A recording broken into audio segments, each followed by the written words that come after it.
So welcome to our little book discussion. And I wanted to introduce Pat. Many of you have met Pat Huff, but I have the email I sent you when I first was setting up a meeting with you for the first time. It was back on September 2nd of 2018. Pat and I had a mutual friend, and the mutual friend was listening to my story about my interest in education, and she knew that, and we had talked together, but she was listening to me talk about certain people that I had been following and listening to, and then she said, "You sound like my friend Pat Huff. You guys need to get together and meet each other." Well, I had just gotten to be working with Senator Betancourt, and I was helping him in his office, and I thought, you know what, I'm gonna go meet this guy named Pat Huff because I want to know. My friend said he had some really interesting materials and that I should learn what he knew. So we set up a meeting together, and Pat has just really opened my eyes to a lot of different things. We do have some of the same people we follow that we have gone to conferences together, or we went to the same conference. And so there's people that are in the, I call them the Dallas area, that are grassroots, that are very involved, very knowledgeable about a lot of different topics. And so I try to follow what they're doing up in Richardson and Dallas area, and they are watching us. I sent Alice Linehan, is this mutual person that we both knew or know, and I sent Alice an email, and I said, I just kind of want you to know kind of what I'm doing, because I'm trying to help these school board candidates, and I've never done this before. And she was the one when Priscilla and another mom were talking to me.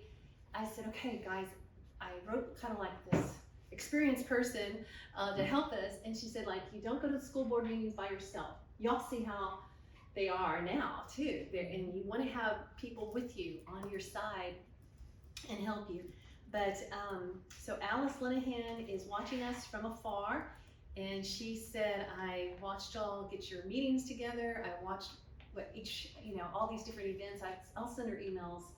I told her that Pat was coming to kind of share more of his information.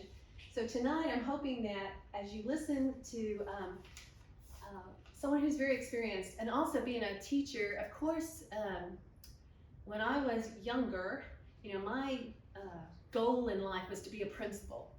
And it's like kind of this plateau as a teacher, that you're really the teacher of teachers, and that you're up there encouraging and motivating people. And to be a high school principal is extremely demanding, and you have to meet and work with a lot of women, I'm sure.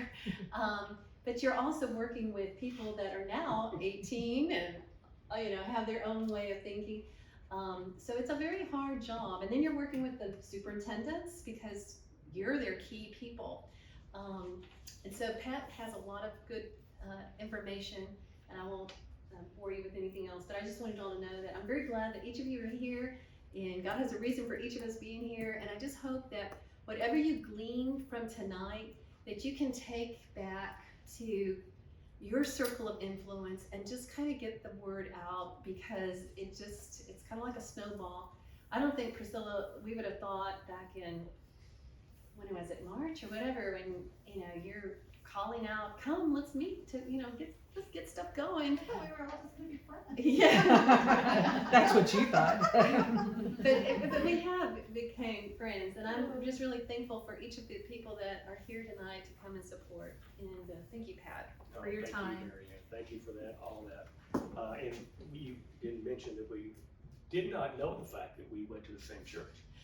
Right, We and learned that after. Pat also, this is my point I wanted to tell everybody. Pat teaches children through the Bible Study Fellowship program. He teaches little guys. The first group was level 1. First, and I thought, if anything, being a principal, okay, yeah, that's great. But being, retired and then wanting to help and teach the little guys, that's the guy. Awesome. I didn't realize BSF also did children. I knew I went to the adult classes, but I didn't know kids. Yeah. Our group is mainly the men who come for the men's Bible Study Fellowship and bring their kids along. And so the women do the same thing, you know, they have their own program. But these are all the men that want their kids to get everything that they need to get. It's a great program. But Mary Ann mentioned a number of things in that introduction, of which I'm going to expand on just a minute before we get moving here. And we've got a lot of information, so I'm not going to go through all these slides because there's just too many, but I am going to key in on some that I think will be really helpful for you. The group that she's talking about, we met, there's a gentleman that lives in Austin named Steve Swanson. And Steve is an expert in Texas education code. And he's an engineer, and he just got to working as a volunteer on the east side of Austin. Y'all familiar with the east side of Austin? It's going through a lot of gentrification right now, okay? But back when I was doing my research and my dissertation, it was the epicenter of the school takeover movement within TEA. And they were looking to completely take over all the east side schools and turn them into charters. The TEA was? TEA was, right. And it didn't happen. It didn't happen because parents got involved. And parents got behind new people to run for the school board. Overturned the school board. Did not overturn the superintendent, but overturned the school board. But unfortunately, it didn't go further than that. They didn't follow through. They got brought into the matrix, so to speak, and it didn't. Idea Public Schools, which is a charter school operation, that's out of the valley, but they did not end up coming in. And also from that standpoint, the pride of the east side, which was the parent volunteer group that was very well organized, they did keep the schools public, traditionally public in neighborhood, which was a great victory, a huge victory. So from Steve, then I met Alice, I met Lynn Davenport, Meg Backage, Aubrey, who else? Very important, Randy Houchins. Each one of us in our little group has a different part that we play. I'm the school accountability piece of the pie, okay? Randy is the math piece of the pie, all right? So before y'all leave here tonight, we'll make sure that Randy Houchins, Houchins, Houchins, is on your notes, and that you know how to look him up in YouTube and listen to what he has done. He's a true Texas hero for what he's done in trying to correct our math education problems with the State Board of Education. And they haven't listened, okay? So, and there's a reason why they haven't, and we're gonna learn why they haven't listened tonight. And if you get it, if you get why they haven't listened, then you'll understand what we're up against. We're up against a big machine to try to make changes. But how did the Revolutionary War begin? In homes just like this. People talking, people sharing ideas, people coming together, finding commonality. Then those revolutionary men and women went off and took on the greatest military machine the world had ever known up to that time. And they won. So what we're doing is not in vain by any means. And we're talking, we're sharing ideas, we're determining what needs to be done to right the ship. And we're moving forward from that. And we never know what spark there's going to be that's going to ignite something that takes it to a higher level. You never know. But that's how our founding fathers were. They didn't know either. But they were beginning by sharing ideas in people's homes, exactly as we're doing. So with that in mind, let's go over a few things. When I was in Klein, and I will tell you right off the bat that I don't have an axe to grind. I don't have an axe to grind against Klein. I loved my time in Klein ISD. It was the most rewarding and challenging job I ever had. I was an AP at Klein. It started off at Hildebrandt. I was an AP at Hildebrandt for 1 year. And then I moved over with Jim Laminack to Klein High School as an AP, and was over there with Jim for 7 years. And then got the wonderful opportunity to become principal at Kleb Intermediate. That was in 1996, 97. Was it 97, 98? I can't remember. But it was, I had really pretty much given up on becoming a principal, and the opportunity came. So after 19 years of being an AP in 3 different districts, I finally got an opportunity, and it came at the perfect time. You know, God has a plan, right?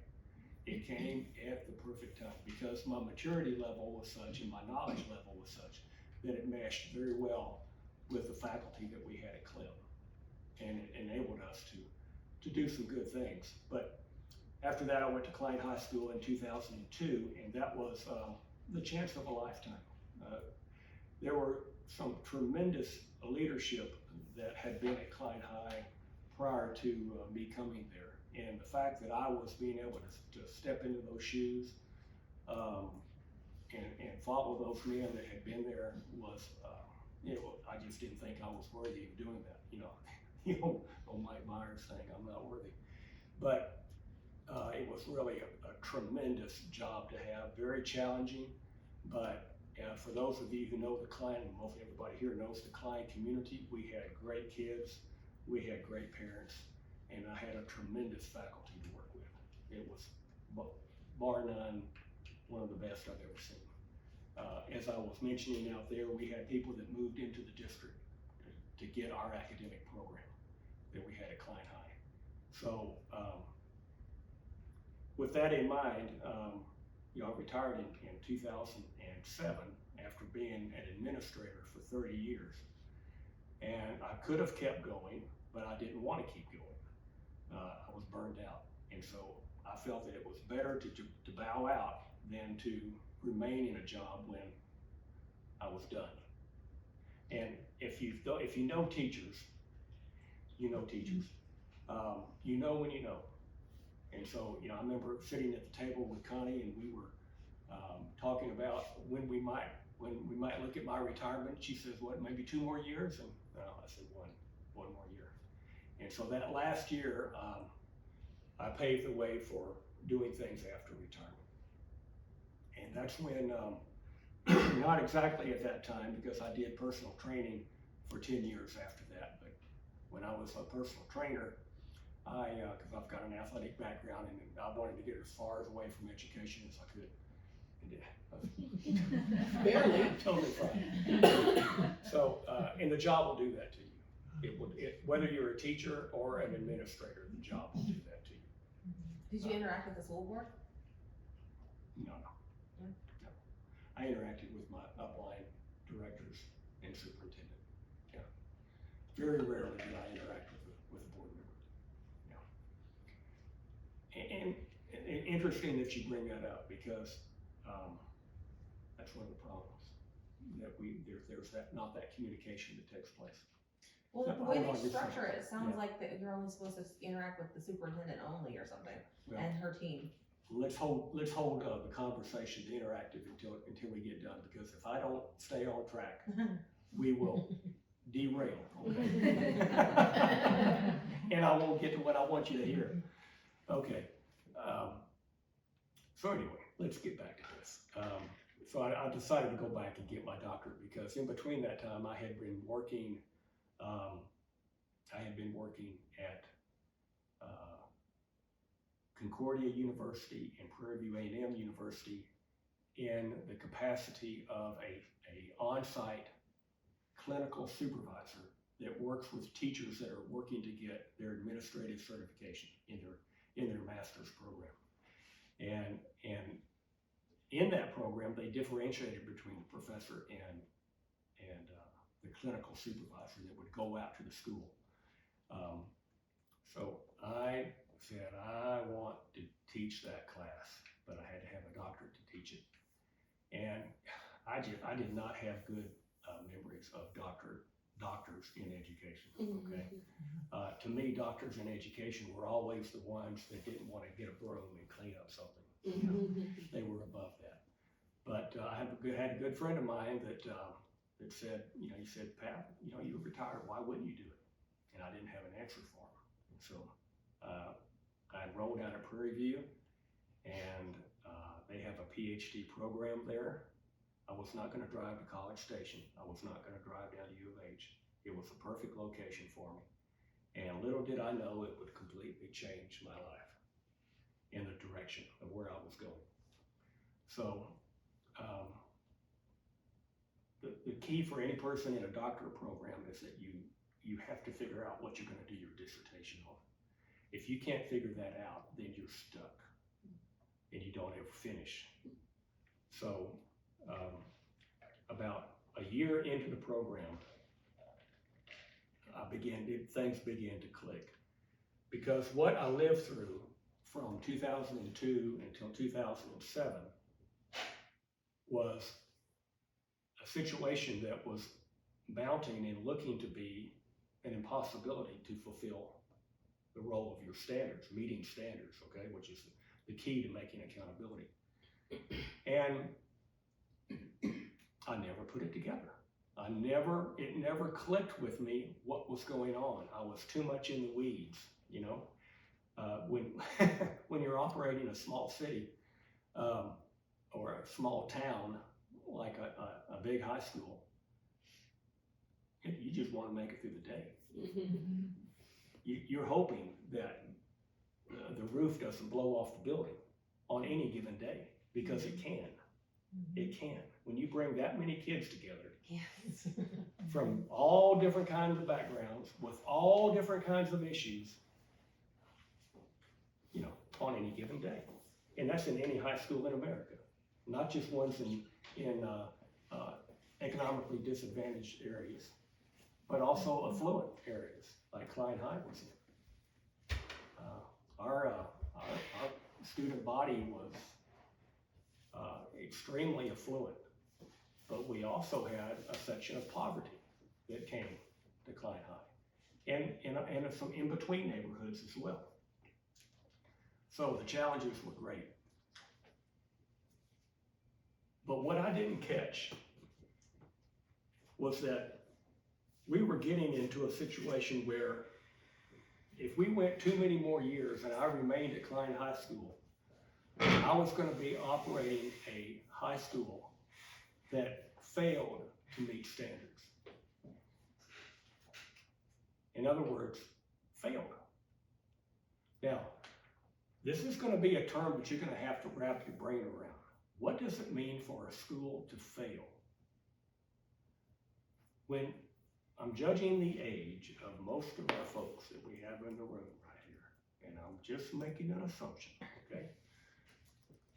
But I would venture to bet that when you were in school, schools didn't fail, students failed.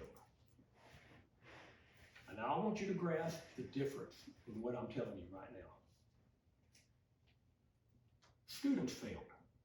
They didn't do their homework. They didn't study hard enough. They didn't apply themselves. They didn't get tutoring when they needed to. Or maybe they were working too much and they couldn't keep up. But the teacher didn't fail. The school didn't fail. The kid failed.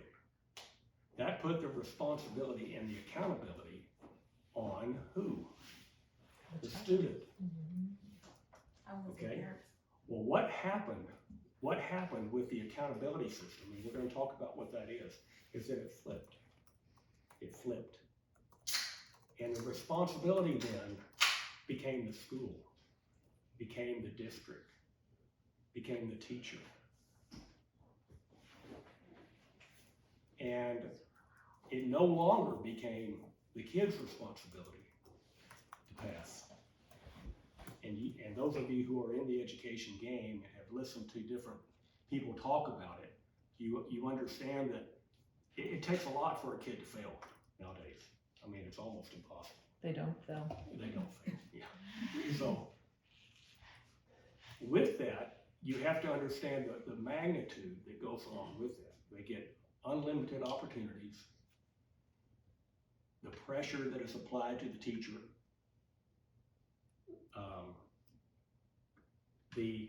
the fact, and we're going to go into this in great detail, but the fact that the only thing that matters in terms of, now they'll tell you different, but the only thing that truly matters to the upper level administration is what happens on test day. What happens when they have to take, in our situation in Texas, the STAR test. If it's not measured, then it's not of any value. Okay, think about that. If it's not measured, if you can't measure it, then it doesn't have any value. And so measure for who? Measure on the state test. It's not measurement on what Johnny made on his weekly reading test or his math test. It's not that. It's what he made on that state test that comes around once a year.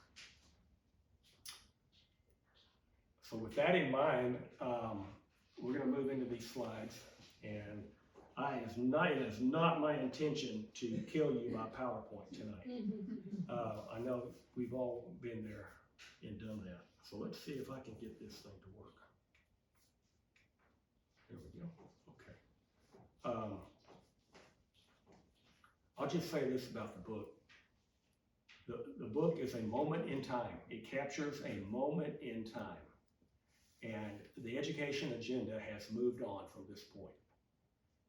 And it is if you can wrap your brain around what I talk about in the book, then you can understand why and where we are today.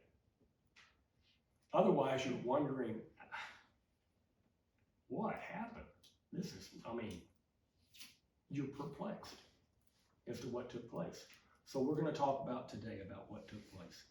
We're going to talk about why teachers have been forced to teach to the test. So as I go through these, you can read some of the things that I have up there. I talk a lot about No Child Left Behind in the book.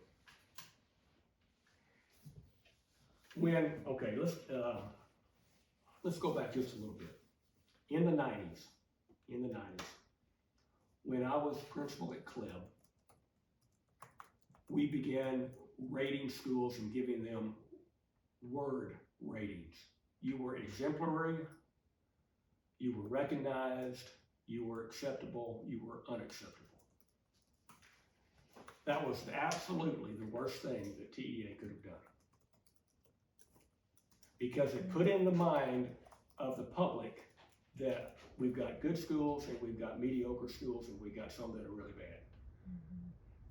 And the reason why these schools are really bad is because there's a problem with the faculty, the kids aren't being taught, blah, blah, blah. Well, as we went through the years, nobody put on their building, we're an acceptable school. Right? They just put up there, we're exemplary, and then they have all the years by it, you know what I'm talking about. Or we are recognized and blah, blah, blah, blah, blah. Funny thing is, you don't see on any buildings that they are exemplary or recognized beyond 2010. That 2011 typically won't be there. So what happened? What happened between 2010 and 2011 that kept schools from putting that date up there? But if you get this, then you'll find out what the agenda is all about. So keeping that in mind, when I was at CLEB, we were always an exemplary school. Okay, so this is the same clientele, same kids, parent group, all right, that moved over to Klein when I moved over there. Same bunch. So I had for 18 years, I had the same parent group to work with. It's pretty good. I didn't have Dory, okay? They weren't in my parent group when I was in Clem, but we got Dory when Dory moved over to Klein High. Well, when I was at Clem, there was one particular intermediate school that always had trouble, always had difficulty, year after year, and that was Klein Intermediate. Where's that? Klein Intermediate is on the south end of the district, and all their kids feed into Klein Forest. I was thinking you were gonna say Wonder Lake. Okay, well, Wonder Lake has their difficulties too, but the most difficult campus was Klein Intermediate. And so here we have Clem, exemplary, Klein Intermediate, acceptable, but bordering on unacceptable, okay? In that dividing line, fighting it year after year after year, okay?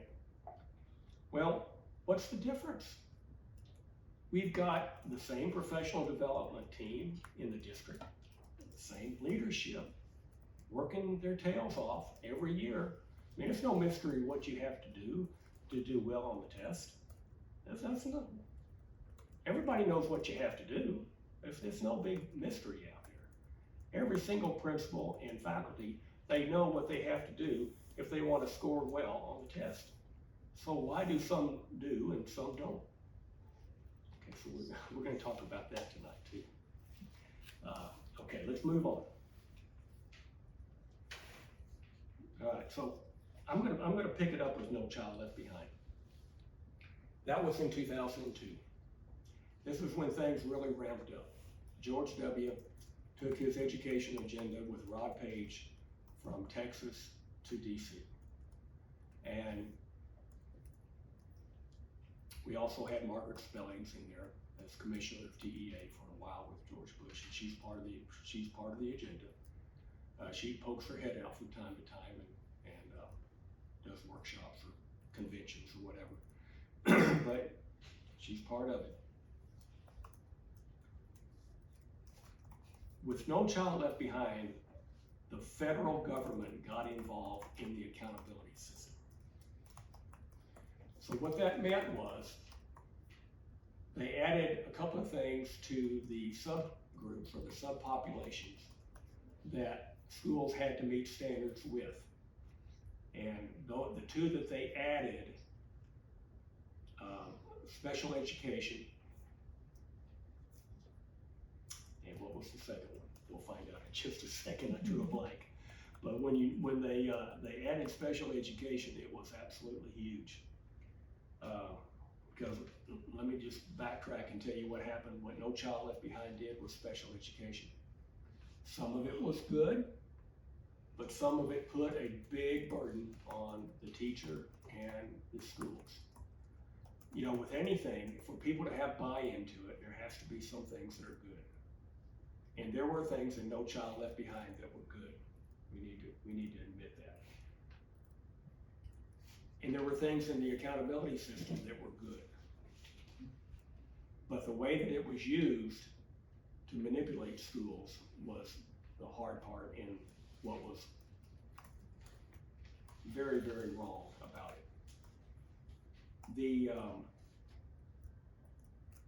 When No Child Left Behind began, only 3% of your special education population could be exempted from taking the test. And we were taking TAKS at that time, Texas Assessment of Knowledge and Skills, okay? All these acronyms. Well, it changed from 3% later on down the road to 1%. So that meant that the only kids that could be exempt from taking STAR were your severe and profound kids and your developmental kids. Everybody else that had a learning disability had to go to the regular A classroom. So that meant more burden on the teacher more art meetings to attend, and was the district going to spend the money to give them the help that they needed in the form of aides and co-teachers? So there would be, as this situation developed and jumped ahead a few years, there would be oftentimes when a teacher would have more special education kids in their regular classroom than she had regular ed kids. All right, now the flip side of that, what was good about that? Well, the good part is that the kid, the special education kid, was getting the best education that they could get by being in a regular ed classroom. They were being challenged. And they were being challenged in a way that they didn't used to be challenged, when the curriculum was very simplified for a resource kid. Okay, if you, we won't go down that road. But those classes were done away with. And all of the kids went into the regular ed classroom, and a special education parent will tell you, that's where I want my kid. I want my kid in that regular ed classroom, because I know that they're gonna get the best education they can in that room with that teacher. Limited English proficiency? Was that the other one you were thinking of? Yes, thank you. I got it in this book. That book, yeah, that book. Yes. So, as you can see, there's just so much to this, and I get off and I start talking. So, y'all gonna have to keep me on track. But the phenomenon of school failure is what began to take place.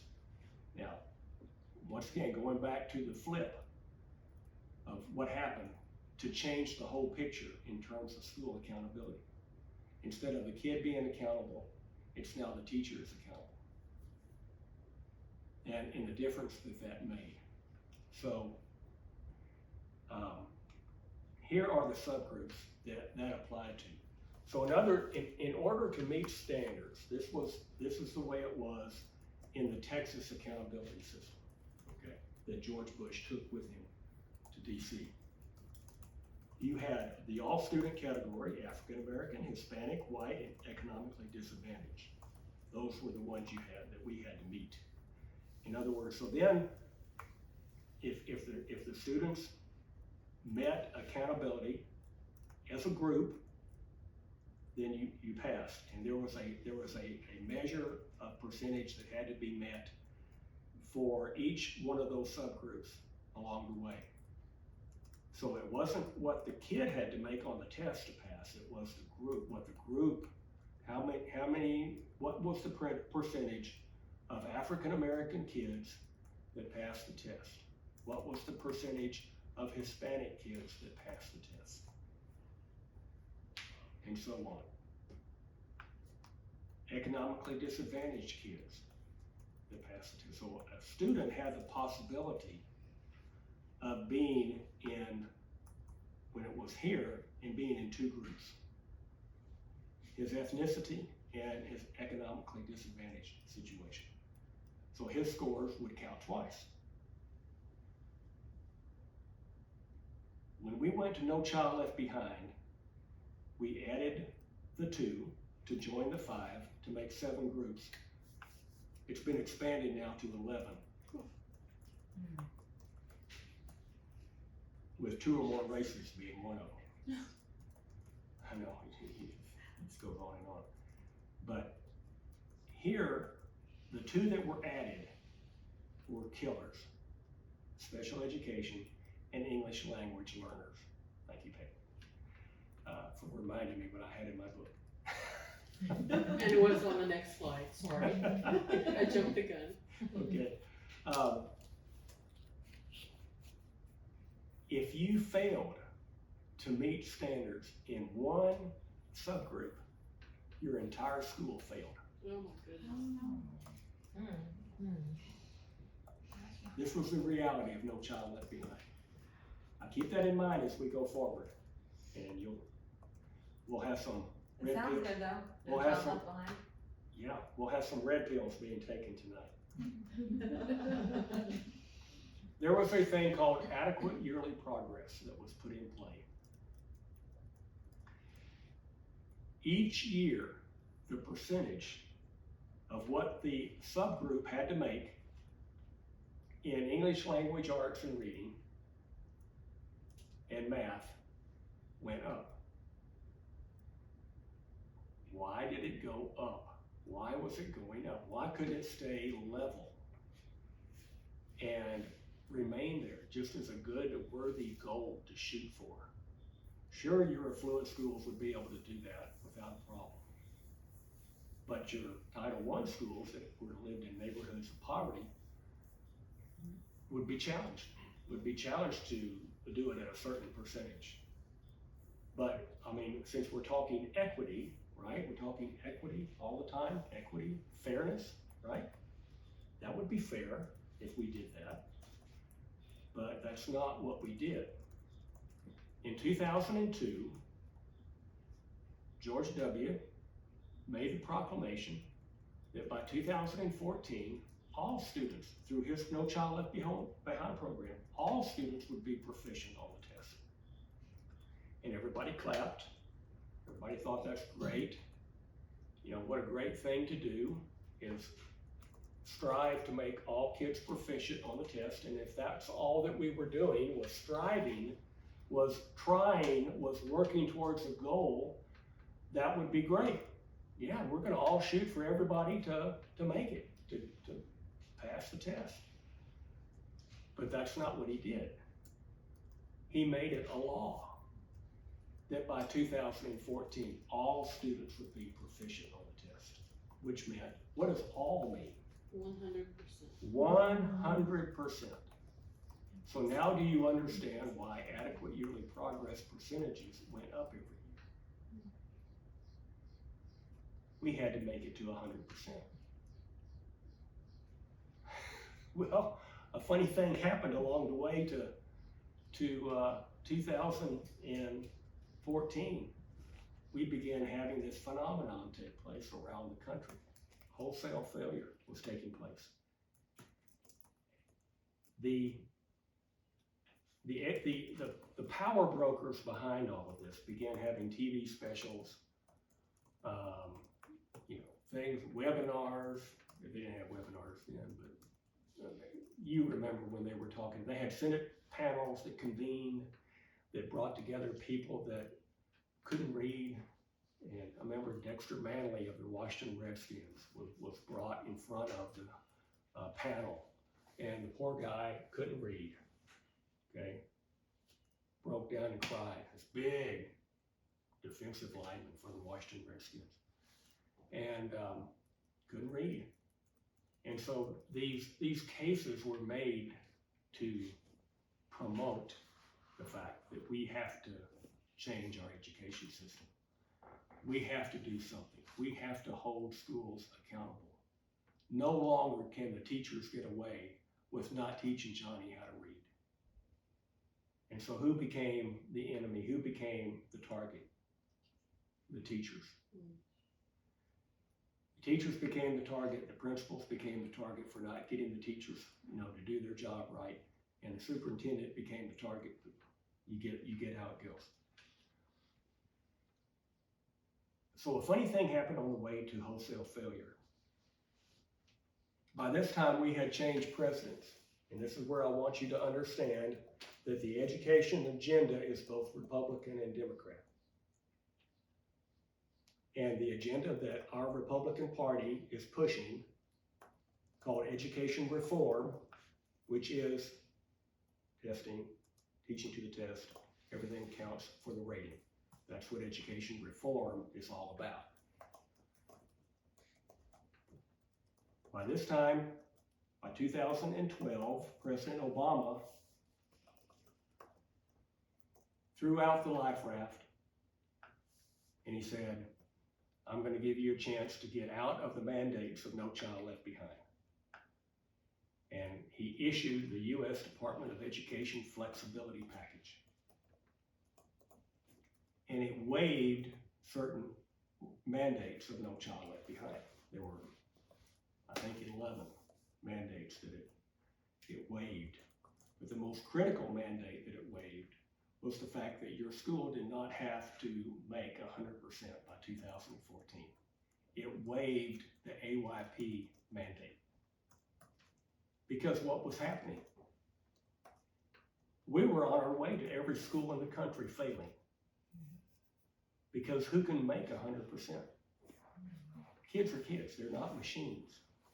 They're not things that you can tweak and make them better and turn a knob here, or turn a screw here, and voila, you've got a kid that can pass the test.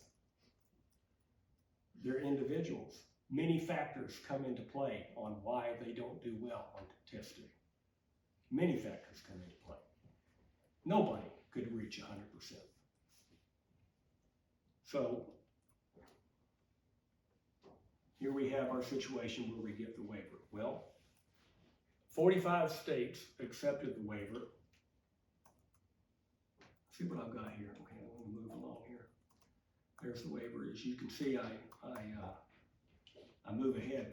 When President Obama issued the waiver, we were at, if it had been allowed to remain intact, no child left behind, and keep in mind, Congress had many opportunities to do away with no child left behind. It was obvious it wasn't working. It was obvious we had wholesale failure going on. They did nothing. They did nothing to change it. They let it happen because they knew what was coming down the road. The people that were in the committees. You understand, it's the committees that run things, and it's the outside interest and the lobbyists that control the committees. So by 2012, we were at 93% and 92%. Can you imagine what would have happened if that was allowed to stand? Well, then everybody would have known. This whole thing is rigged. Nobody can do it. Nobody can keep up with that. Why didn't you change it? So he did change it. President Obama did change it. It was going to be obvious to everybody. Klein High would have failed. Klein Oak would have failed. Klein Forest would have failed. Klein Collins would have failed. We didn't have Klein Kane then. So I've got up there a thing called RTTT, Race to the Top. That was grant money that your state could apply for.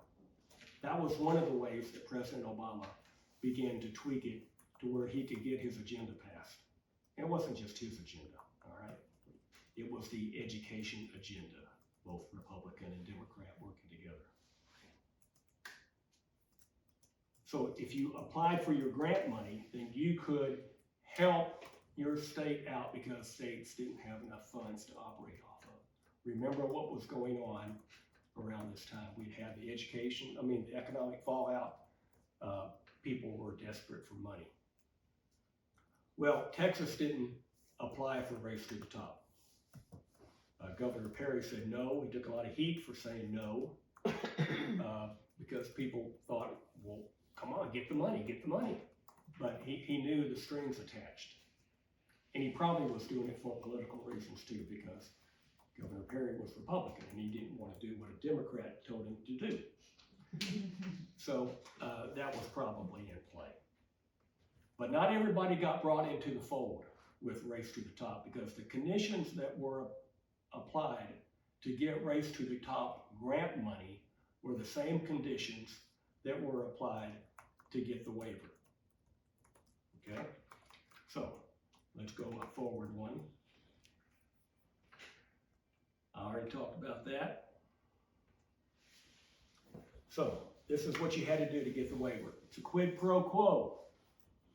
Everybody familiar with the quid pro quo? We heard that term a lot when President Trump had his conversation with the president of Ukraine. But we also heard it before that when Joe Biden, as the vice president, applied pressure to the president of Ukraine to do certain favors for him. So quid pro quos go on all the time in politics. It's how they operate. You give me something, I'll give you something. So to get the waiver and to get No Child Left Behind waived in your state, you had to agree to link your standards to Common Core. That was also a condition to get the grant money, Race to the Top. you had to link your teacher's evaluation and the principal's evaluation from the superintendent to the outcomes on the test, their outcomes on how they did. It was a weighted part of the evaluation. Your entire evaluation didn't hinge on that, but a portion of it did. And what did that make the teacher do then? Teach to the test. And they were doing it already, but this really made them do it. If you're gonna link in my evaluation to my outcomes, and we all know what outcomes mean, right? Outcomes are the results of the kids taking the test. They're outcomes on the test. Testing outcomes. When you hear the term outcome-based education, that's what we're talking about. Instead of input-based education, teachers giving inputs to the kid and the responsibility being on the kid to receive those inputs, study hard, do your homework, apply yourself, have a good work ethic, and maybe you'll make an A, but if you make a B, that's okay too, if that's as good as you can get, that's okay. If you make a C, that's okay, but it's your grade, it's what you achieved, right? But now we have outcomes-based education, where the importance is put on what the outcomes are, not throughout the year for the kid in the grade, but on test day, outcomes, all right? And then the third stipulation is that you have to produce your own accountability system for your state. So this is why everybody talked about, oh, we're giving authority back to the states. They're going to be able to run their own education program. No, because your program that you developed had to be approved by who? The U.S. Department of Education. I mean, you can have your own program, but we're going to have to make sure that you're doing it like we want you to do it. Keep that in mind as we go forward. So they're not really independent schools. That is absolutely right. So, all right, we're going to move forward. There is a section, we're going to look at it in just a minute. We can look at the waiver document. It's public knowledge. In the paperwork that I gave these two, Kristen and Priscilla, you have a place where you can go to the waiver document. I gave you the link. Okay, I urge you to go there and validate what I'm telling you. Okay. We're not completely in Common Core, but we're so much synced with Common Core that we might as well be in Common Core. Everybody's aware of how crazy math education has become now, right? That's Common Core math that you're looking at. I had to learn how to do it because I didn't know what they were doing when they were in elementary. I'm like, you're doing what? I never did too. And there's like a little step, you're gonna Show me. Okay, so keeping going, there is a stipulation also in the waiver document that Commissioner Williams, our Commissioner of Education before Mike Morath, wrote. They got approved. It would not have gotten approved if we had not agreed to link up with Common Core. That was a stipulation. So for our politicians to say we don't have Common Core, yeah, we don't call it Common Core, we call it College and Career Ready Standards. But they're linked up, all right? It's just a name. But I didn't think we took the funding, or we didn't take the Right. RTTT, so how did we end up here? Because we took the waiver. Oh, you did. The waiver brought in everybody else. So we did take the waiver, Oh yeah, we took the because waiver. I thought Perry didn't did. apply for it. No, he didn't, no. The waiver and the funds are two different things. Oh, Race to the Top funds was the first attempt to get everybody brought into the that fund. was a grant, right? That was grant money.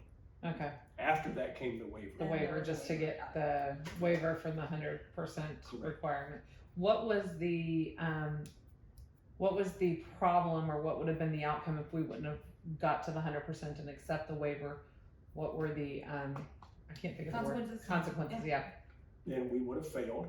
Then all And the we would schools have fail. continued to fail, and after a school failed for 5 consecutive years, then they could be The taken state over by the takes over. state, turned into a charter school. But if the state ran it, could they not have just rewrote the legislation? Like, is that a federal or a state level? Sure, they could have rewritten it, they could have made us, they could have said, forget it, we're gonna go our own way, but they didn't. They didn't. They went with the federal guidelines. I'm sure every governor knew what he was doing, knew Yeah. what she was doing. They knew what they were signing over, but they did, just like they do things now that we don't agree with, Mm-hmm. and we can't figure it out. Why are you doing that? So, okay, let me keep going. I know you have lots of questions, and we'll save those to the end. There's a provision in the waiver that was written that says that our priority schools will be the bottom 5%. These are the schools that we are gonna work with to bring up their scores. We're gonna work with them real hard, okay? Because now we're out of No Child Left Behind. We're into the waiver option, and we're moving towards a whole new education program. But the bottom 5%, we are gonna work with real hard to bring those scores up. Well, they didn't give a percentage to that bottom 5%. It's just the bottom 5%. So what that resulted in was that there was always gonna be a bottom 5%. And so it didn't matter what they made on the test, there was always gonna be a bottom, they didn't make a mark that you had to achieve in order to get out of trouble. There was always gonna be a bottom 5%. And these are the schools now that make the F on their accountability rates Oh, sure. weekly. Okay, so, all right. So what does this do? When you have a bottom 5% that will always fail, what does that do? That keeps the crisis going. You never get out of it. You're on a hamster wheel.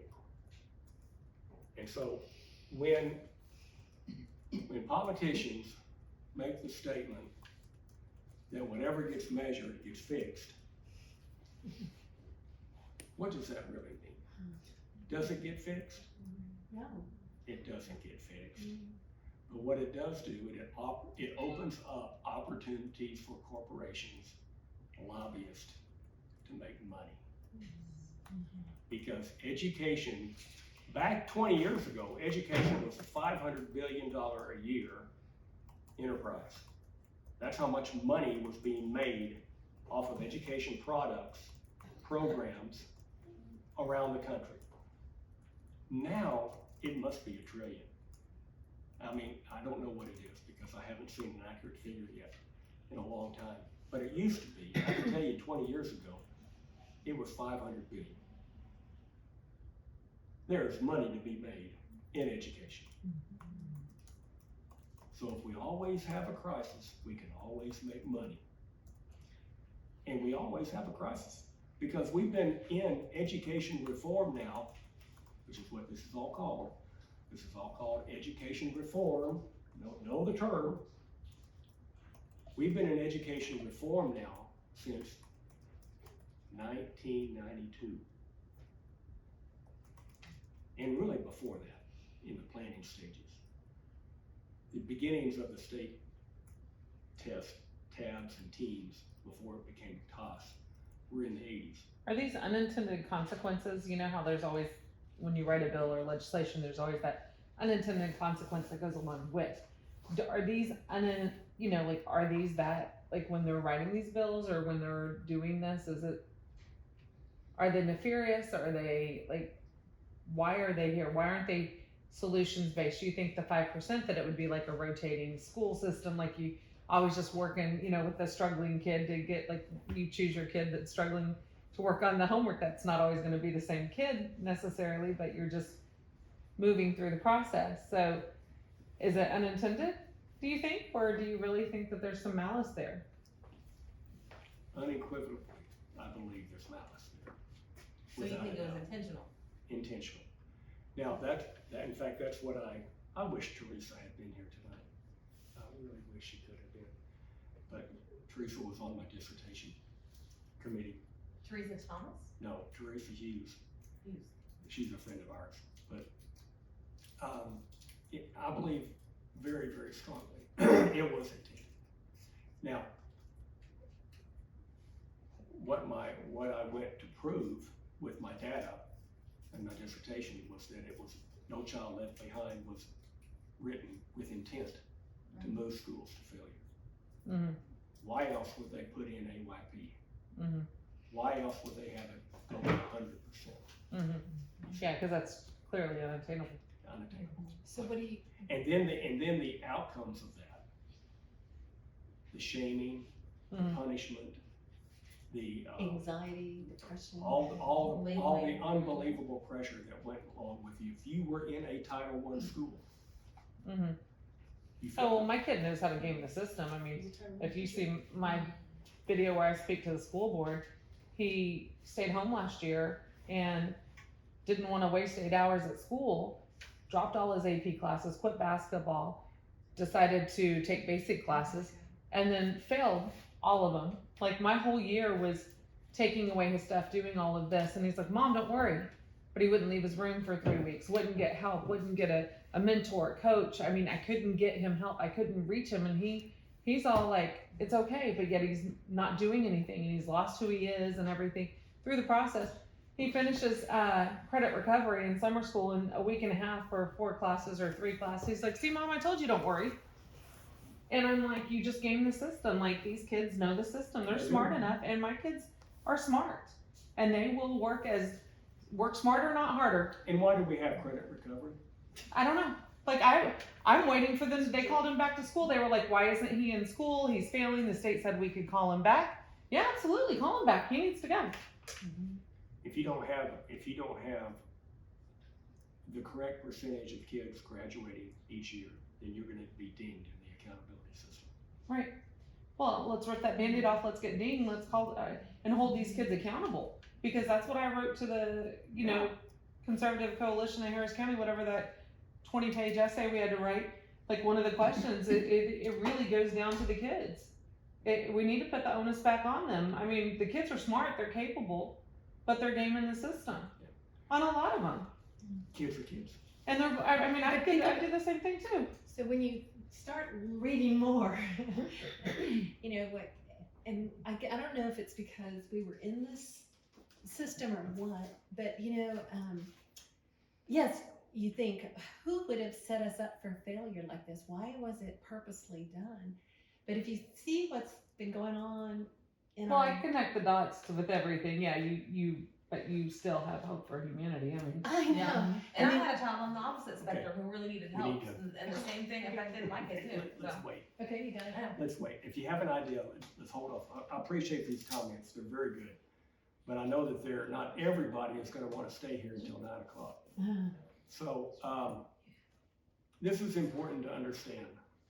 TEA brags about 95% of their kids, thereabouts, passing star every year. Well, why do you think 95% pass? retake. Because we have to have a bottom 5%, right? Because it's written into the waiver. So here, this is from, let's say 2017, okay? So you can read the figures there. Okay. 95.3% met standards. Approximately 3.7 did not. And then we have some other percentages in there that round out the 5%. So let's quit bragging, TEA, about 95% passing every year. In other words, we're doing a great job out there. We're doing a good job. You can be confident in the fact that everything's going well. It's not going so well. All right, here's the waiver. This is what these are the things that were waived. Okay, now just before I blow by this, this is too small to read. Maybe let me just get up so I can see what I'm doing. Okay, we're gonna incorporate college and career ready standards into the TEKS. We have to remember that college and career ready standards is Common Core. Well, how do we know that? Right up here, if you can read up there, where that arrow is pointing, English language arts, mathematics matched 92% and 75% overall, respectively, Common Core standards. It says it right there in the document. Okay, it's right there in the document. Okay, then there's other things that we could read. This is reward schools. These are for your schools that really do well on the test. But here's where the oh, No. sorry. Here's where the See if I can get back. The priority schools. Professional service providers. Yeah. Okay, let me go back one. Priority schools. We're going to identify the lowest 5%. Right. Okay, Title I schools is priority schools. Interventions and supports will be applied. All right, that intervention and support is in the manner of a what they call this provider that comes into the school and turns everything upside down and puts the heavy pressure on the teachers that are not doing as well as they could be doing. The professional service provider, and puts additional pressure on getting that school up. And so there's all of that. Isn't that an assumed diagnosis? They're assuming that it's the teachers. That's not necessarily the case. No. No. No. So it's all kabuki. I'm going to show you why that's not the case. Okay. I'm going through this. Okay, so we talk about equity. And this is really important because equity means fair. Everything is fair across the board. Outcomes based, right? So the discrimination and inequity that is built into the accountability system is unquestionably, you cannot deny it. Because if you just do a little thinking about it, the heavy pressure that is applied to the Title I schools that happen to be this 5%, well, maybe they didn't make the 5%, but they're darn close and everybody knows it. The pressure that's applied runs downhill. And who is at the bottom of the hill? Teachers. No, one more step. The student. The kids, right. And you've got these, you know, little third graders that are feeling this pressure from the time they're in the second grade. Mm-hmm. Maybe even before that. Yes, yes. It'd be interesting to do a study to track whether these are kids that don't graduate. Yeah. I know I'm blocking you here, I'm sorry. So we have to think about this inequity. And if it was only about helping those kids get up, do better, helping that school do better because they're located in this neighborhood of poverty, if it was only about that, then we could perhaps live with it. But no, it's about shutting the school down if you don't make it. It's about firing teachers if you don't make it. Firing the administration. It's built in that if you don't make it in a certain number of years, you can be turned into a charter. And if you're turned into a charter, then everybody's fired. Everybody's fired. They bring in their own faculties. Are they financed by the state?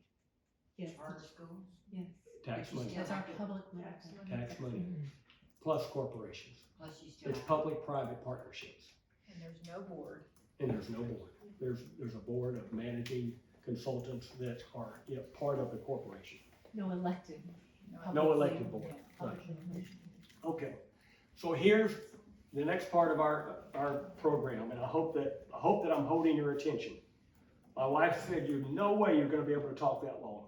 We're just busting to ask questions. right? Hurry up. Okay. There are 4 demographic areas that determine how a school is going to do on a standardized test. This is it, okay? This is what it boils down to. These 4 demographics have nothing to do with ethnicity. nothing to do with ethnicity. Has everything to do with your percentage of economically disadvantaged, your percentage of English language learners, percentage of special education kids, and the mobility rate. What's the mobility rate? The mobility rate is the kids coming and going. They come in after school begins, they leave before the test is taken. Okay? This drives teachers nuts. Okay? All of their hard work goes out the window. Or a kid that comes to them in the middle of the year, and they've got to catch them up. Who knows where they came from, you know, in the preparation they had.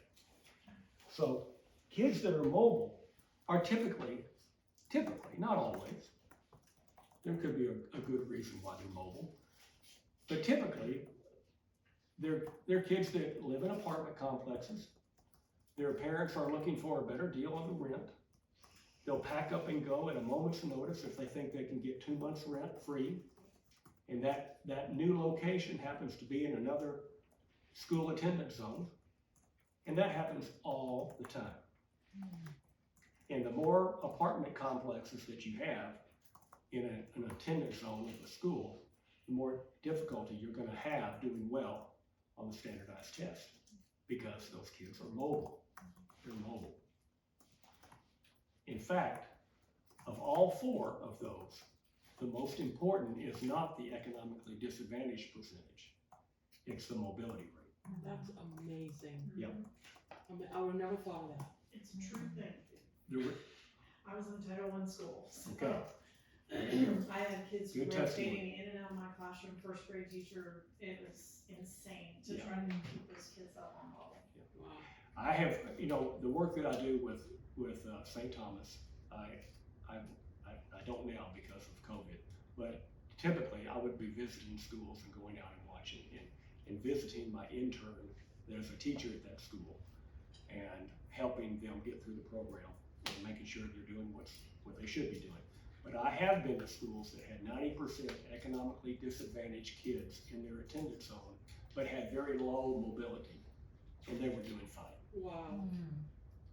Because if the teacher has the kid, they can get them ready to take the test. There's all kinds of teaching strategies that can be, and testing strategies that can be applied, right? This is no secret. Everybody knows what you have to do to teach good testing strategies. But when these percentages get to a point where all four of them are high, then you've got a situation where you're just about dead in the water. And we're going to look at some school report cards here in just a minute. In fact, right now. All right, let's talk about Klein for a minute, okay, before we go any further. So hang with me, guys, okay? Now we're at the fun part of the program. And you see these on the TEA website, is that where this? Yes, this is public knowledge, okay? So we're gonna list these, and this is 2018-19 because we haven't had any public reports since that time, okay? Because of COVID. So here we have Klein Oak. I'm gonna put Klein Oak first. They beat out the flagship by 1 point. But understand these scores don't mean anything. They don't mean that this is the percentage of kids getting a great education. This is the percentage of kids that do well on the test, okay? We have to redefine what it is to have a good school. That's right. That's right. That's for those Every realtors school. that go out there and say it. Yeah, every school, Hey. like I tell my interns that are in Title I schools and struggling, every school's an A school, okay? It's just that you don't get the chance to be publicly recognized as being an A school. You get shamed because of your percentages that you have absolutely no control over. Right. No control over. Does a school have control over those bottom four categories? How many No. economically disadvantaged kids do we have? How many English language learners kids do we have? Oh, we've got enough. I'm sorry, you're an English language learner. You can't come to school. No, you can't, you gotta take everybody, right? Every one of those categories there, you have, a principal has no control over those percentages. Do teachers and administrators, they've all figured this out, right? Oh, principals have for sure. Yeah. Yeah, I'm not sure every teacher is clued in, but Every principal is. Every time I talk to a principal about those 4 categories, it's not news to them. What about the immigrants that are coming in this country that Let's hold off on that one. Okay, here's the flagship, call it the flagship, okay? I'm showing my bias, but I mean, I heard Klein Oak was the flagship. no. Only one school can be the flagship. But, okay. Here's Oak. Look at the percentages and look how similar they are. Okay, overall, to get. But they're both Bs, right? Yeah. They're at 89. The overall Oh, wow. percentage is on top. Okay. They're at 89. You get that percentage by averaging student, whichever is best, student achievement, school progress, whichever one is best, you average that number with closing the gap. Closing the gaps mean your ethnicities are coming together. Okay, whatever is low, you're bringing them up. That's what school progress. School progress is how much did you improve from the year before. Student achievement is what they made on the test. So they don't take all 3 of those to get the top figure. They took the best of achievement in school progress, and then they averaged that one with closing the gap. So they averaged 91, and what is that? What is that? 85, 91, and 85, and they got 89. Okay, so there's another part of the formula that's involved with what was your percentage of graduates? Yeah. Okay, that's a Graduation component. rate. Mhm. Graduation rate. How many kids went into the military as part of that matrix? So there's a small percentage that is figured into it beyond just what you see up on the bar graph. But look at how alike and what the percentage is of these 4. Okay, there's Klein High. Look how similar they are. This is not an exact science now. Okay, so it's in the ballpark. So 89 at Klein High. And then we have Collins. It's a little bit higher in those percentages down there. Okay, a little bit lower at the top. And here's Kane. Okay, a little bit higher, a little bit lower. Now we have to give Kane a little bit of slack because that was their first year to get an accountability rate. So they haven't quite got everybody on board probably with, but their percentages are higher than the other 2 or the other 3. And then we have Forrest. So this is what I brought up with Senator Betancourt. Why do we have 4 that are so much alike and then 1 that's not? And yet we know Klein Forest has excellent programs, okay? So what is the impression in people's minds about Klein Forest? It's not a good school. It's not a good school. I don't want my kid to go there. They have excellent programs there. They get the same professional development for the teachers, okay? They just have some percentages that are difficult to work with. They have percentages that are difficult to work with. For things they can't control. For things they cannot So control. you were talking to Tatum about that? Yes. She never talked to him. She never told him what I No, talked to her about. yes. Oh my gosh. She just quit. Yes, yes. Rather than talk to him about it, she quit. All right, now let's get into some more. Okay, we're gonna talk some A schools. So you think, oh my gosh, I want my kid to go there. Right. They're an A. See how that letter just stands out like that? Yeah. So y'all know where Seven Lakes is Mm-hmm. in Katy? All right, look at those scores right there. You have to spend at least $500,000 for a house to get into that high school. And then look at the percentages. I had a friend. Okay. Okay, economically disadvantaged, we got 11.9, English learners 5.1, special education 5.7, mobility rate 4.5. Okay, that's what gets you in A school. I bet it's higher after 2020. Yeah. But their grade, what's their grade? 2020 is gonna change everything. There are no apartments in. Cinco Ranch, No apartments. yeah, Cinco Ranch, hold on just a second. I just wanna ask Okay. about the A, Yeah. okay, because I went to a 4A school. No. No. That's A not is what a- that means. A is a letter grade, you made an A. A for excellent. What's a 4A school? What's that mean? The size of the school. Size. Oh, Oh, okay. Okay. I didn't know. I've never heard of that. All right, Cinco Ranch's a little bit lower, but their numbers are a little higher. As the numbers go up, that bar graph is gonna go down. It's incredible how it works. And I have looked at hundreds and hundreds of school report cards. Okay, now we've got Katy, the flagship of Katy ISD, and they're a B. And look how similar those percentages are to Klein High, Klein Oval, Klein Commons. Yes, yeah, they are. See how similar they are? Uh-huh, All right, different district, right, right. different professional development, Right, yeah. different leadership, Yeah.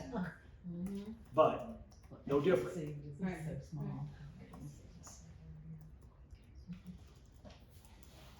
Cy Ranch, the pride of, this is the top rated school in Cy-Fair, okay?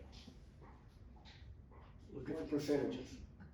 5.2 mobility It's rate. usually Sky Ranch, Redwoods, and Bridgeland, those are the top three. See how you think? No, There's the I'm top. just, no, I know, I'm I know just it's saying, better. now I know, when I look at, oh. Uh-huh. Okay, Cy Creek, down the street, Cy Creek. Okay, they're a B. They're at 89 total. They've got higher economically disadvantaged than our Klein schools that have a B rating, but look how similar the other percentages are. I mean, not much difference at all. Oh, Cypress, okay. Yeah. Uh-oh. Here's North Forest. Uh-oh. Don't show that to us. And that's after it was fixed? This is after it was fixed. Yeah, this is part of HISD now. Okay, let me spend a little time with North Forest, okay? Oh, North Forest used to be its own school district. And in 2013, they were shut down. Now, granted, they had lots of problems. But the reason given by Commissioner Williams for shutting it down was the fact that they did not make AYP over a certain period of time. mhm. It was really about 10 years that they didn't make it. And that was Wheaton? No, North Forest was not involved in Wheatley's HISD. North Forest was separate. They were their own, they were the Slide. last African-American led school district in the state. Okay, Lots of They- corruption, lots of other things that went on there as well. They- Well, there's. they had a number of issues, but I would argue that a lot of those issues that they had were about trying to make accountability. And what the measures that they were taking to try to make it. So we're not gonna pass judgment on it. It's just the fact that they were shut down because of No Child Left Behind and AYP. This school? Failure, the entire district. Okay, the entire district was shut down. Every teacher was fired. Every principal fired. HISD picked them up. Didn't hire a single one. And this is their corrected score. Okay, so it's not the district, it's not their programs, it's the percentages. Across the board, it's the percentages. Look at the mobility rate. How do you recover from that? How high is it? 27.9.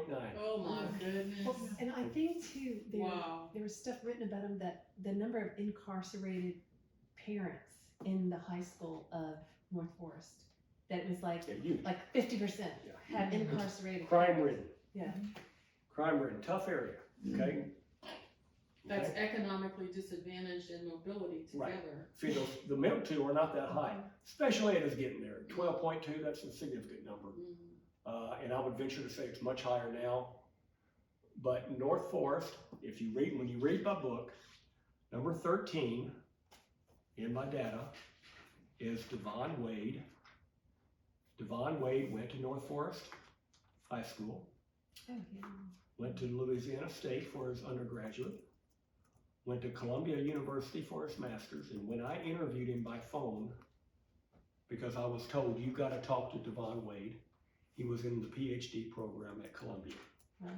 He got a good education at North Forest High School. Yes. It's the percentages that worked against them. That's what gave them the rating. Right. It wasn't the fact that nobody's learning. Yeah, there were kids learning. It's just that the percentages were so high, it worked against them. All right, That is. okay. So that's North Forest.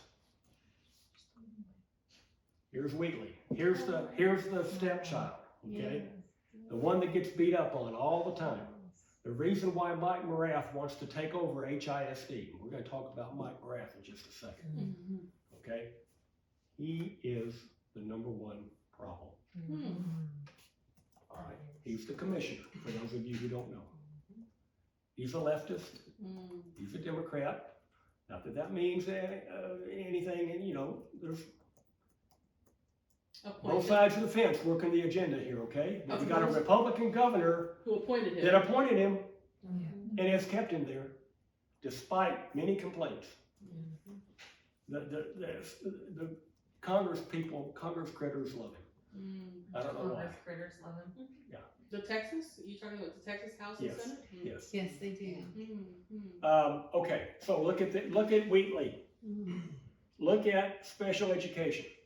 20.5, wow. I don't know what happened to get that high of a percentage in special ed, but that is huge, okay?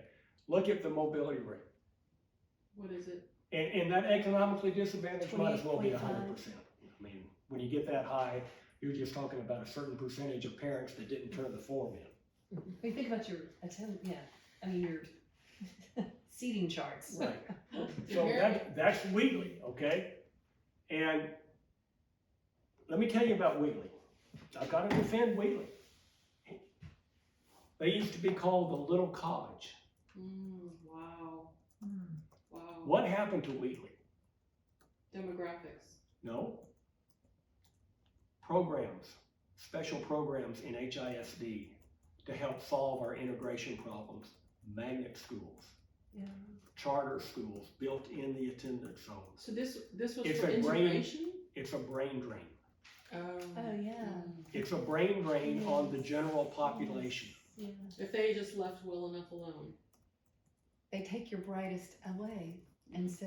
Look at all I mean, HISD does have some tremendous magnet schools. We gotta admit that, they really do. They're a B-rated school district, but Mike Morath cannot wait to take over that board. It's like he has an Was it school choice? Back up. Red Yay! flag, red flag. Okay, let me buzz on through here, guys, okay, so we can. Okay, there's Wheatley. Oh, I know, I took this out. Good job, Rob. Way to go, Robert. Give a hand to Robert. Thank you. Now we can leave that. Knowing who in the house had all the Okay, one of cores, the- my son. I've written many articles along this line, and one of them was The Truth About School Failure that I wrote a few years back. And I highlighted two schools in Spring Branch. One was a shining example. The other was like in the tank. One was on the south end of I-10, the other one was on the north side of I-10, the dividing line in Spring Branch. Not so much anymore because they're doing a lot of gentrification on that north end, but that's the way it was. Anyway, they had some severe problems, and the two schools that were in question were Lucky Elementary? no, I called them that in the article. Spring Branch Elementary was Unfortunate Elementary, Okay. and Frostwood Elementary was Lucky Elementary. And so you can see the percentages there. They had a 28% mobility rate. They had just some horrendous issues that they had to overcome. And Lucky did not. Okay, Lucky, which is Frostwood. 4.6. Yeah. So here's two schools that, and I had an intern at both of these. This is why I had an intern at Spring Branch Elementary, and I had an intern at Frostwood. Well, a few years went by, and I got an intern at Spring Branch again. So here we are, we're 5 years later, they haven't solved their problem yet. They got out of trouble, and so they got to start over again with TEA, and so they haven't been shut down, but the problems still persist. Why? Because they have those high percentages. So they have FFFFF, so why don't they have a big F? on They, it? well, some of that, it just depends on what time I took the report, and some didn't have, at the particular time, that didn't have a letter grade on there. Okay, so here's Frostwood. And none of them have them now. No, they do. They're back up. They're back up? Yeah. I thought I looked at them and there was nothing. Yeah, they're back up. Okay, so we're gonna skip through this for a minute here. Okay, all right, yeah. I want to talk about social impact bonds, and then I want to talk about social emotional learning. Social impact bonds are venture capitalists' way to make money off of Title I schools that are in failure. We have a social impact bond director at TEA. Okay? Talk about conflict of interest. Right. So if the crisis continues, investors have a way to put their products or put their programs into a school, and if they improve in their outcomes, they can make money. This is the worst, absolutely the worst thing that could take place. We have a director of social impact bonds at TEA. All right. Now, I bet you this is not, yeah, okay, good, it's gonna work. Is that how BLM would? All right, now, let's talk about social emotional learning.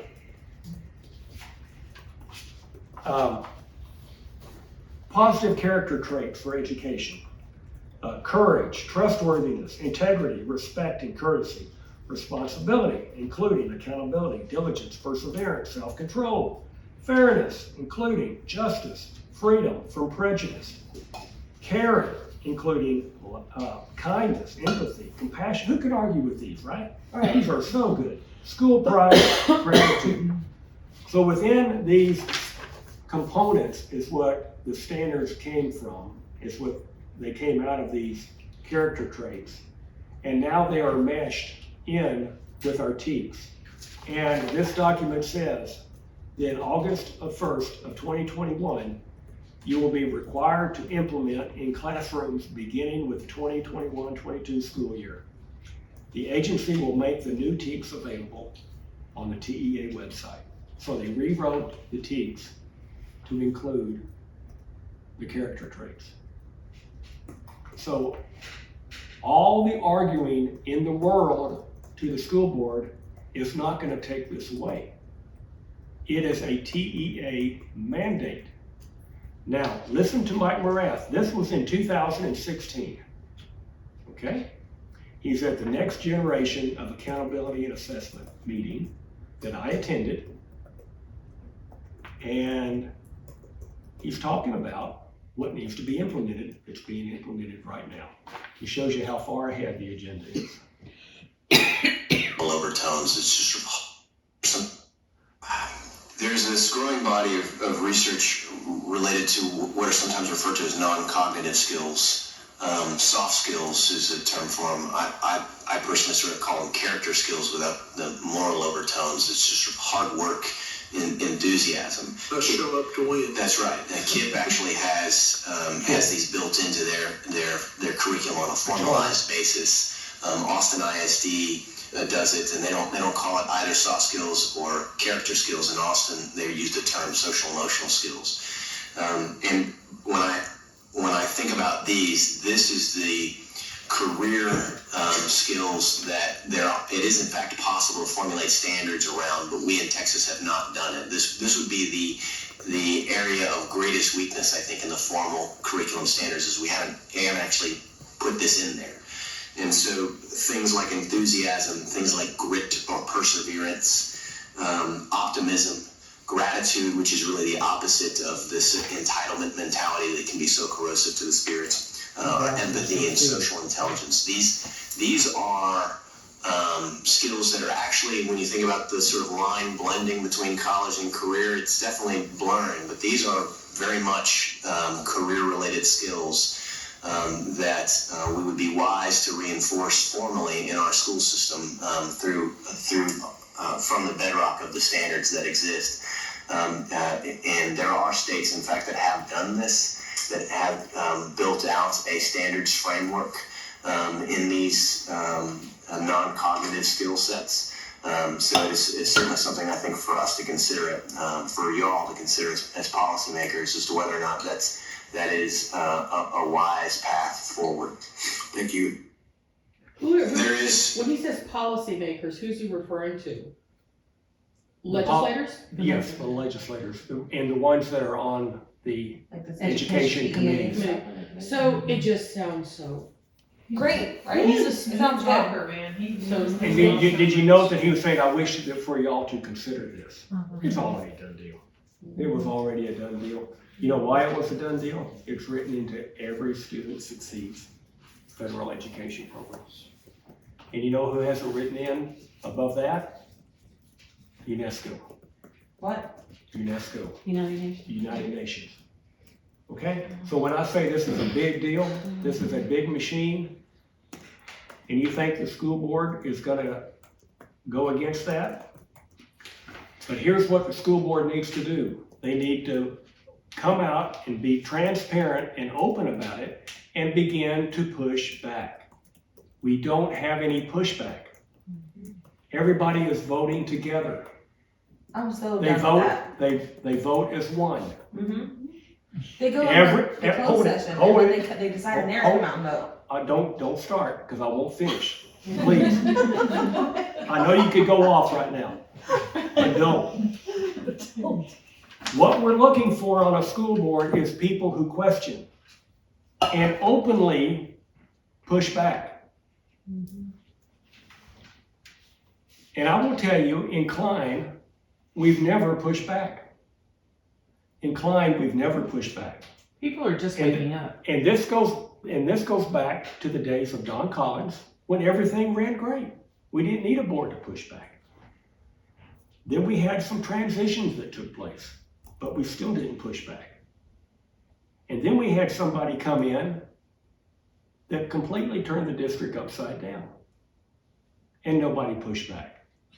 And nobody is pushing back now. And look what we've got.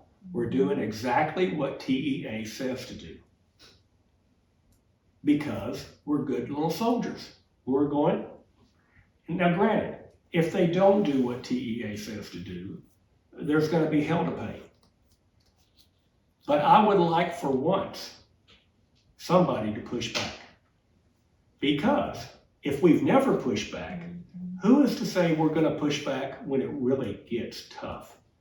When the order comes out that all students must be vaccinated, are we going to push back then? Are we? Yes. I don't know. We've never done it before. Well, there's plenty of us that will We're now. gonna storm the So what- doors and fly. So what is Don't different? get us Story started. about the TEA What- and the mom taking control. What is different now? What's different now is that parents are educated. They are aware and they are informed. And there's no putting the genie back in the bottle. It's not going to go away. Let me share with you one more clip. They're pushing us though There is. faster and faster. And we got mom groups. I want you to become familiar with a lady named Lynn Davenport. Lynn Davenport lives in Dallas. She's a mom.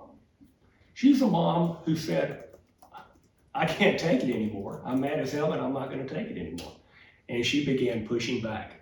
Her kids are in Richardson ISD.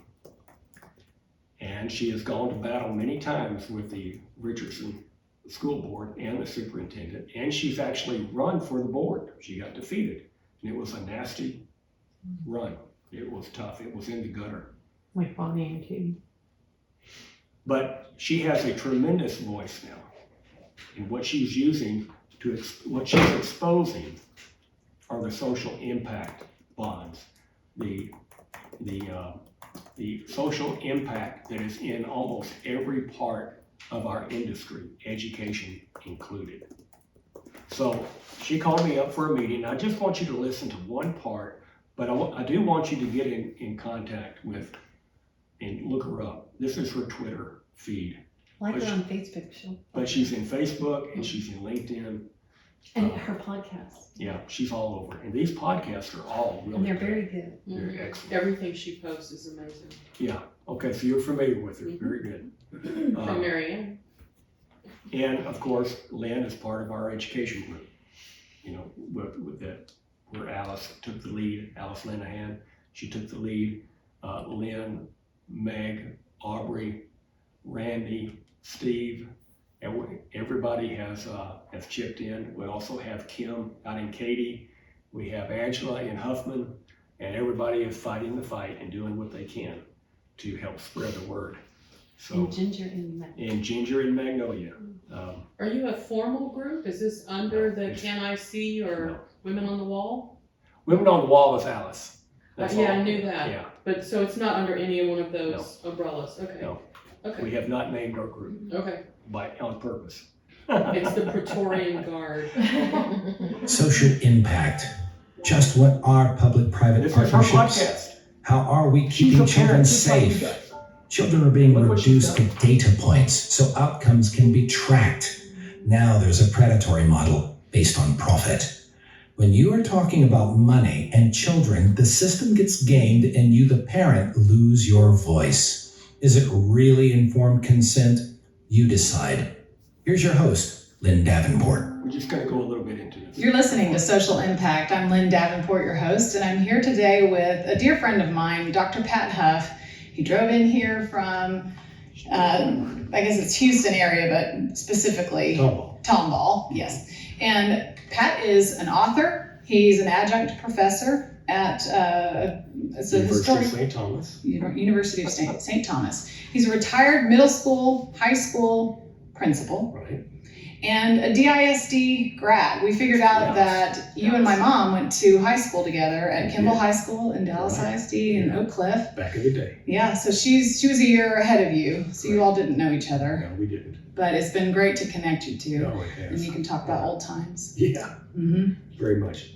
Well, so okay, I want to talk about your book first because that was really how you were able to take all of your experience from being an educator and then a principal Mhm. and put all of that you learned in the system about the accountability system and how it impacted your school. So the book is called The Takeover of Public Education in America, the Agenda to Control Information and Knowledge Through the Accountability System.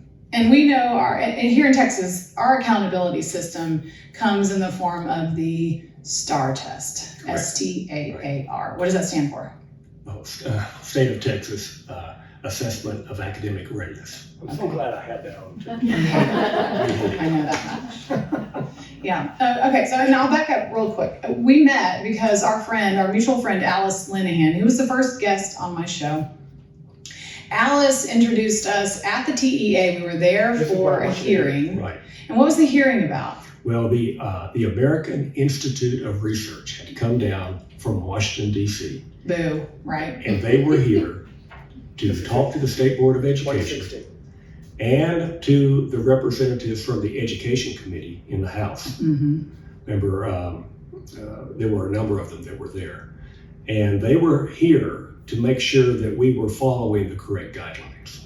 You know what I remember? We meaning the legislature Okay. and the State Board of Education.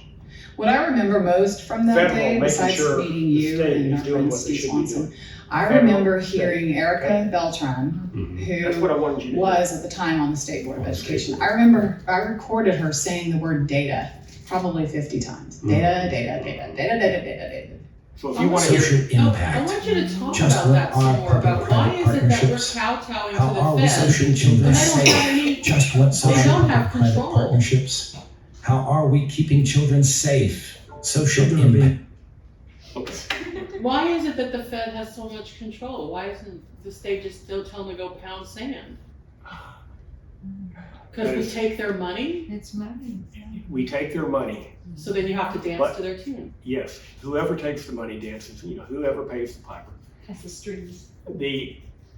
The challenge would be to tell them no. we're not gonna take your money anymore, and we could definitely do that and make it. Yeah. The amount of money that we take is minuscule compared to the whole education budget. The last time I looked at the scorecards for the school districts a few years ago, each one was taking about 8% of their revenue from the Fed.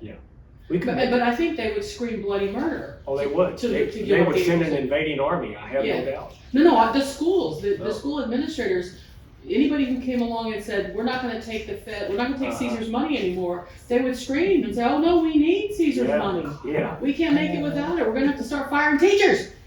Which is what they always say. Okay, we need to wrap it up. I just want to show you a few pictures as we go. In 2012, I marched for the first time. I marched. Has anybody else marched? Has anybody marched? Okay, good. Good. Okay. Well, this was in Austin, and we were protesting the testing, of course. And He's your guy. He is my guy, yeah. yeah, and so this is Elijah Cofield, a student in black. He convinced the Commissioner of Education, Commissioner Williams, to come speak at their graduation ceremony at Eastside Memorial. Okay, remember Eastside? Okay, this is where I went in to do my data collection. Oh, yeah. I went into Eastside and I went into North Forest to do my data collection for my dissertation. Okay, so they were in the process of maybe being taken over, and the Pride of the Eastside parent group was in the process of overturning school board members. All right, so they've got their band out there, and we're marching down Congress Avenue. Okay, well, that person next to Elijah is my son Bobby. He was teaching at Eastside at the time. Wow. It was God's divine plan, I have no doubt, because he found out what I was doing for my dissertation, and he said, Dad, you've got to come to my school. This is what's happening. That's how I got onto Eastside. That's where I met Steve Swanson. That's how we eventually got in contact with Alice. Everything just fell into place. It's providential. It was providential, I have no doubt about it. Now Bobby is now teaching at Klein Kane. He's the AP chemistry teacher there.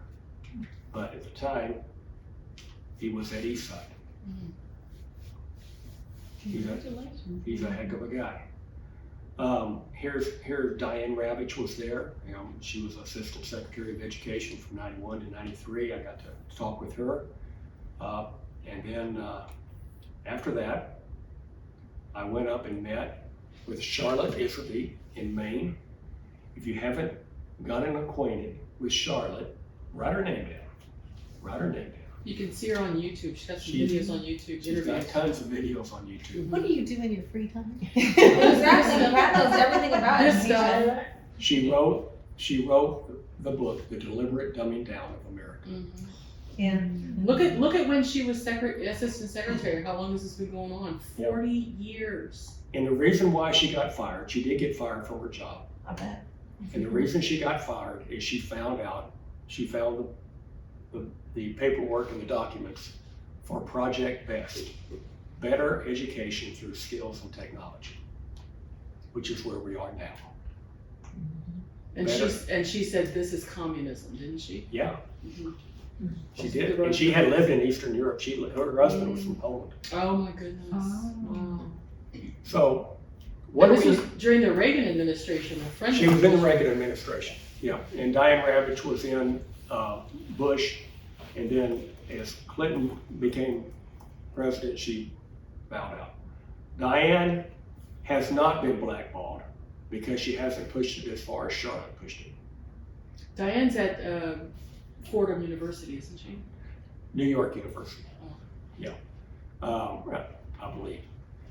But Diane has written some excellent books. I highly recommend. But Diane is tied in deeply with the unions, and I think she's made some compromises that has enabled her to stay in the public eye. Charlotte did not. Charlotte has been blackballed completely. Diane is a woman of the left. When she's talking about education, she sounds like you can't tell. But on other things, she's very much on the left. Yeah. So, but that doesn't mean you shouldn't read her books, because they are good. She did excellent textbooks reviews. Okay, so we're gonna close it out. This is excellent right here. Yeah, Yeah. we'll just go back Right and there. let you read some of that. But what we're looking for is questioning. We're looking for pushback. We're looking for people who get on the board and don't do it the way TASB wants them to do it. TASB will teach every board member how to get along, vote as one, present a unified force in front of the public. And while at one time that could be described as a good thing, now not so much. Look where we are. Look where we are with our education agenda. And like I said before, the genie is out of the bottle. It isn't going to be put back. And it's time for school board members to question and to push back. And just see what happens when you push back. Just see what happens. But for God's sake, work with parent groups. Don't reject their ideas, because I guarantee you do so at your own peril. Parents are informed, they are knowledgeable, and they're a force to be reckoned with. So that's it, folks.